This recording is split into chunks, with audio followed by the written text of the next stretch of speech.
ఎవరికైనా కర్రీస్ తిని తిని బోర్ కొడితే గనుక ఈ ఎగ్ పచ్చడి అయితే ఒక్కసారి ట్రై చేయండి. ఒక 10 మినిట్స్‌లోనే అయిపోతుంది. కానీ చాలా అంటే చాలా టేస్టీగా ఉంటుంది. ఒకసారి తింటే మళ్ళీ మళ్ళీ ఖచ్చితంగా తినాలి అంటారు. కానీ ఇంకొకటొచ్చేసి ఇది పిల్లలైతే బాగా ఇష్టపడైతే తింటారు. ఇది వచ్చి నా ప్రయోగం అయితే కాదు. మా ఇంట్లో ఎప్పుడు చేస్తూ ఉంటారనమాట. మా చిన్నోడు నాకు హెల్ప్ చేస్తున్నాడు. ఎగ్స్ అని ఒక 5 ఎగ్స్ తీసుకొని మంచిగా ఉడకపెట్టేసి దానిపైనున్న తోలు మొత్తం తీసేసి ఇలా అయితే మంచిగా ఇట్లా తురిమేసేసుకోవాలన్నమాట. తురిమే దాంట్లో కూడా చేసుకోవచ్చు. కాకపోతే మా వాడు చెయ్యి తెగిద్దని, మా చిన్నోడు చెయ్యి తెగిద్దని అందుకే ఇట్లా సింపుల్గా చేసేసుకున్నాం అనమాట.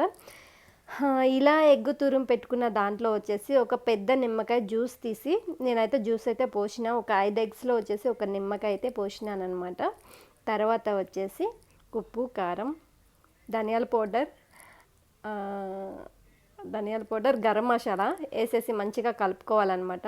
చిన్నపిల్లలు కాబట్టి నేను అన్నీ కొద్ది తక్కువ వేసినానమాట. పెద్దవాళ్ళు తినే వాళ్ళు అయితే కనుక కొద్ది స్పైసీగా ఉంటేనే కొద్ది టేస్టీగా ఉంటుంది. మంచిగా ఇట్లా అయితే కలిపేసుకోవాలి. కానీ ఒక్కసారి తింటే ఖచ్చితంగా దీన్ని మళ్ళీ మళ్ళీ తినాలి అనుకుంటారు.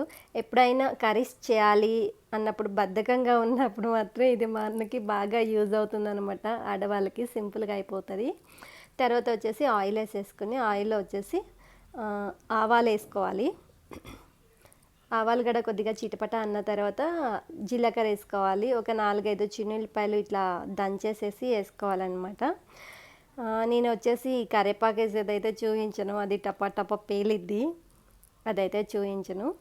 కానీ ఇది వేడి అన్నం వండేసుకుని వేడి అన్నంలో కొద్దిగా అన్నం వేసుకుని పచ్చడి ఎక్కువ వేసుకుని తినాలి. అప్పుడు దీని టేస్ట్ తెలుస్తుంది. చూసారా, నా పచ్చడి రెడీ అయిపోయింది. మంచిగా కడుపు నిండా అయితే తినేస్తాను ఈరోజు. మై ఫేవరెట్ పచ్చడి అనమాట. మీరు ట్రై చేయండి.